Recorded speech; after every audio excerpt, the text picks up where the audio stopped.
ही घटना समजली त्यावेळेस मला तो धक्का बसला. मी लगेच ते ट्विट देखील केले सुरुवातीला की या देवस्थान ट्रस्टशी माझ्या कुटुंबाचा संबंध आहे, पण खरंच आणि त्याच्या वैयक्तिक आयुष्याबद्दल काही माहिती असायचं कारण नव्हतं. माझं संपूर्ण कुटुंब हे वारकरी कुटुंब आहे, त्याच्यामुळे आमची जी श्रद्धा होती ती आध्यात्मिक दृष्टिकोनातून होती आणि म्हणून आम्ही कुटुंब ह्या देवस्थानशी जोडलं होतं. पण त्याची दुसरी जी बाजू आहे ती कधी आमच्या समोर आली नाही, काही माहीत असायचं कारण नाही. जे काही घडले ते अत्यंत चुकीचे, अतिशय घाणेरडं कृत्य आहे. त्याचं कुठेही आम्ही समर्थन करणार नाही. चुकीच्या बातम्या चालू आहेत. एखादी व्यक्ती पुढे जाऊन कशी वागती, त्याचं कृत्य, वैयक्तिक आयुष्य आपल्याला कोणाला माहीत नसतं. ते फोटो माझ्या आहेत, अनेक वर्षापूर्वीच्या आमच्या कुटुंबाबरोबरचे फोटो तिथं होते आणि एखाद्या गुरुची पती पत्नीची पाद्यपूजा करत असताना गुरुपौर्णिमेच्या दिवशीचे फोटो आहेत. विशेष म्हणजे अनेक लोकांचे फोटो याच्यामध्ये आहेत, पण केवळ महिला म्हणून ज्या पद्धतीचं सॉफ्ट टार्गेट गेले 2 दिवसामध्ये करतायत ते अत्यंत चुकीचं आहे. खरं हा माझा हा फोटो आहे 12 सप्टेंबरचा. ह्याच्यावरची 1 तारीख पुढची खोडली आणि 2 सप्टेंबर दाखवलं आणि काहीतरी त्या दिवशी अमावस्या पौर्णिमा काहीतरी आहे असं चुकीचं दाखवलं. कायद्याच्या चौकटीतून ह्या सगळ्यांना आम्ही नोटिसा पाठवूच. चुकीच्या पद्धतीने बदनामी करणं, अश्लील टीका टिप्पणी करणं, खोटे नरेटिव्ह सेट करणं, खोट्या बातम्या प्रसाद करणं, या सगळ्यांच्या बाबत कायद्याच्या चौकटीतून प्रक्रिया नक्की करेल. पुणिका संस्थान या संस्थानेमध्ये जे महादेवाच्या मंदिराचं देवस्थानाचं ट्रस्ट आहे, या ट्रस्टवरती मी प्रदेशाध्यक्ष होते तेव्हापासून सदस्य म्हणून काम केलेलं आहे. माझ्या समवेत समाजातील वेगवेगळ्या क्षेत्रातील अनेक प्रतिष्ठित नागरिक, अनेक मान्यवर या ट्रस्टवर होते आणि या ट्रस्टवर मी जेव्हा होते त्याच्यानंतर मी आयोगाचे अध्यक्ष झाले. आणि मला सुरुवातीला हे सांगायचं आहे, या ट्रस्टचा कार्यकाळ हा 8 ऑगस्ट 2025 रोजी संपलेला आहे.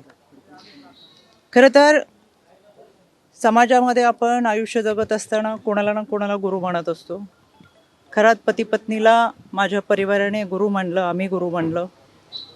आणि काही वेळा तिथं होत असलेला कार्यक्रम, मग तो महाशिवरात्रीचा असेल, गुरुपौर्णिमेचा असेल, या कार्यक्रमाच्या निमित्तानं विद्यार्थ्यांच्या शैक्षणिक साहित्य वाटपाचा असेल, या निमित्तानं आम्ही उपस्थित राहत होतो. यामध्ये एखाद्या व्यक्तीला आपण गुरु मानले आणि त्यानिमित्तानं संपूर्ण कुटुंब आम्ही त्या कार्यक्रमात उपस्थित राहत होतो. माध्यमांमधून सातत्याने दाखवले जाणारे व्हिडिओ हे काही वर्षापूर्वीचे आहेत. गुरुपौर्णिमेच्या निमित्तानं अनेकांनी ती पाद्यपूजा केली, तशी मी माझ्या पतीने देखील ती पाद्यपूजा केली. 5-6 वर्षापूर्वी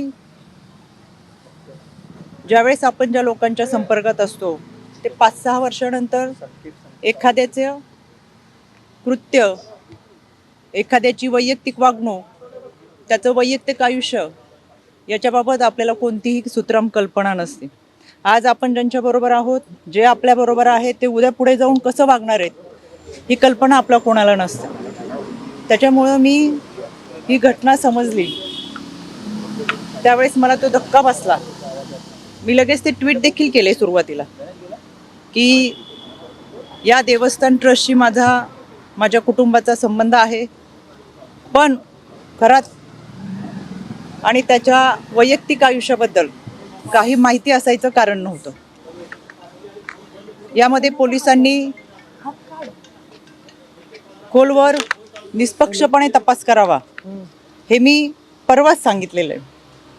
त्याच्यासाठी आज मी पोलीस महासंचालक यांची भेट घेतली. त्यांना देखील या तपासाबाबतचं पत्र दिले, जे मी तुम्हाला माध्यमातून सुद्धा दिलंय. त्यानंतर मी राज्याचे मुख्यमंत्री आदरणीय देवेंद्रजी फडणवीस साहेब यांची भेट घेतली, त्यांनाही ते पत्र दिले, ते मी तुम्हाला माध्यमातून दिलेलं आहे. मी आता आदरणीय सुनेत्रा वहिनी, राष्ट्रवादी काँग्रेस पक्षाच्या आमच्या राष्ट्रीय अध्यक्ष, आमच्या नेत्या यांची भेट घेतली आणि एकंदर हा सगळ्या घटनेचा तपास हा पारदर्शकपणे व्हावा, निष्पक्षपणे व्हावा यासाठीची मागणी केली. यामध्ये आपण काही लोकांवर विश्वास ठेवतो, एक आध्यात्मिक श्रद्धा आपली असते, एक आध्यात्मिक भावना असते, माझं संपूर्ण कुटुंब हे वारकरी कुटुंब आहे. त्याच्यामुळं आमची जी श्रद्धा होती ती आध्यात्मिक दृष्टिकोनातून होती आणि म्हणून आम्ही कुटुंब ह्या देवस्थानशी जोडलं होतं. पण त्याची दुसरी जी बाजू आहे ती कधी आमच्या समोर आली नाही. काही माहीत असायचं कारण नाही. वर्षातल्या काही कार्यक्रमांना उपस्थित राहत असताना काही कालावधीसाठी आम्ही तिथं असायचो. त्याच्यामुळे जे काही घडले ते अत्यंत चुकीचे, अतिशय घाणेरडं कृत्य आहे. त्याचं कुठेही आम्ही समर्थन करणार नाही. पोलिसांनी त्याचा सखोल तपास करावा, आरोपीवर कठोर कारवाई करावी ही मागणी आम्ही महासंचालक असेल, आदरणीय वहिनी असतील, आदरणीय देवेंद्रजी फडणवीस असतील यांच्याकडे केलेली आहे.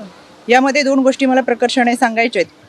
काल कोणी एक पत्रकार खबरदार पुढारी यांनी त्यांच्या वर्तमानपत्रात एक बातमी दिली होती 19/3/2025 ही बातमी आमच्या समुपदेशकांकडे आली.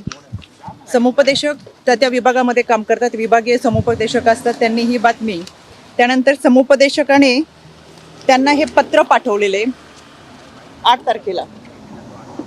आमच्या प्रकल्प अधिकाऱ्याने हे पत्र पाठवून त्या पत्रामध्ये स्पष्ट दिलंय की आपल्या पेपरमध्ये जी बातमी आली त्याच्यामध्ये बातमीमध्ये काही मोघम स्वरूपात छापलेले आहे, तर या प्रकरणामध्ये आपल्याकडे काही माहिती असेल तर सविस्तर आयोगाला कळवावी.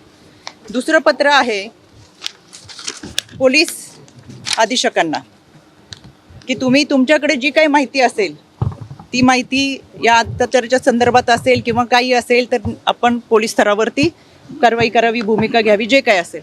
त्यापूर्वी माझ्या ऑफिसमधून संबंधित पत्रकाराला फोन गेला होता की तुमच्याकडे अशी काही तक्रार असेल, अशी काही माहिती असेल तर तुम्ही पोलिसांकडे जाऊन तक्रार दाखल करा. यानंतर तिथं स्थानिक पोलिसांनी सांगितलं की कोणती माहिती नाही, कोणत्या महिलेची तक्रार नाही. बऱ्याच वेळा चुकीच्या बातम्या ह्या छापल्या जातात आणि म्हणून त्यांनी आयोगाला ते पत्र पाठवले की आमच्याकडे कोणतीही माहिती नाही, जी काही बातमी मी दिली ती मोगम स्वरूपात दिलेली आहे, आमच्याकडे कोणतेही पुरावे नाहीत. 2 दिवसापासून ज्या चुकीच्या बातम्या चाललेत त्याचा मी तीव्र निषेध करते. दुसरी गोष्ट, माझ्याकडे 5 तारखेला एका मुलीचा मेल आला. याच्यावरती नाव दिसेल म्हणून मी फक्त तुम्हाला लांबून हे दाखवते. या मेलमध्ये, या संबंधित मेलमध्ये त्या मुलीने खरातच्या ऑफिसमध्ये पूर्वी काम करणाऱ्या एका माणसाच्या संदर्भात तक्रार होती. खरातचा यामध्ये कुठेही उल्लेख नव्हता.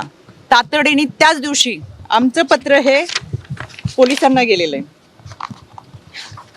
मी स्वतः ॲडिशनल DG यांना ते पाठवलं आणि पोलिसांना आम्ही ते पत्र पाठवून जे कोणी असेल त्याच्यावरती तपास करावा असं सांगितलं.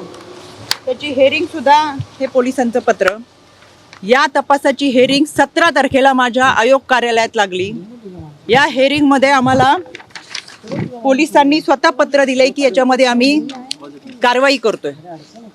कोणालाही, कुठल्याही व्यक्तीला, संस्थेला, कोणालाही पाठीशी घातलेलं नाही.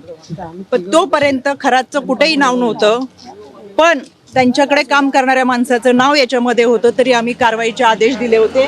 त्या अनुषंगाने आम्हाला तेजस्वी सातपुते त्यांचं पत्र आहे की आम्ही याच्यामध्ये कारवाई करतोय. हे पत्र आहे आम्हाला 17 तारखेला. 17 तारखेला यामध्ये जी तक्रार होती ती एका महिलेची कार्यालयामध्ये पूर्वी काम करणाऱ्या एका मुलाच्या संदर्भात होते. त्याच्यामुळे मला आवर्जून सांगायचं आहे की अशा पद्धतीने जे काही गोष्टी 2 दिवस चालू आहेत, चुकीच्या बातम्या चालू आहेत, एखादी व्यक्ती पुढे जाऊन कशी वागती, त्याचं कृत्य, वैयक्तिक आयुष्य आपल्याला कोणाला माहीत नसतं. आम्ही जोडलो होतो तर मी पहिल्याच दिवशी ट्विट करून सांगितलं, हो आम्ही संस्थानाशी जोडलेलो होतो, देवस्थान ट्रस्टमध्ये होतो. ते फोटो माझ्या आहेत. अनेक वर्षापूर्वीच्या आमच्या कुटुंबाबरोबरचे फोटो तिथं होते आणि एखाद्या गुरुची, पती पत्नीची पाद्यपूजा करत असताना गुरुपौर्णिमेच्या दिवशीचे फोटो आहेत. विशेष म्हणजे अनेक लोकांचे फोटो याच्यामध्ये आहेत. पण केवळ महिला म्हणून ज्या पद्धतीचं सॉफ्ट टार्गेट गेले 2 दिवसामध्ये करताय ते अत्यंत चुकीचं आहे. काही जणांनी पत्रकार परिषद घेऊन सातत्याने चुकीच्या बातम्या पसरवण्याचा प्रयत्न केला. कुणीतरी त्यांच्या आजच्या बातमीत दाखवलं 2 सप्टेंबरचा फोटो आहे.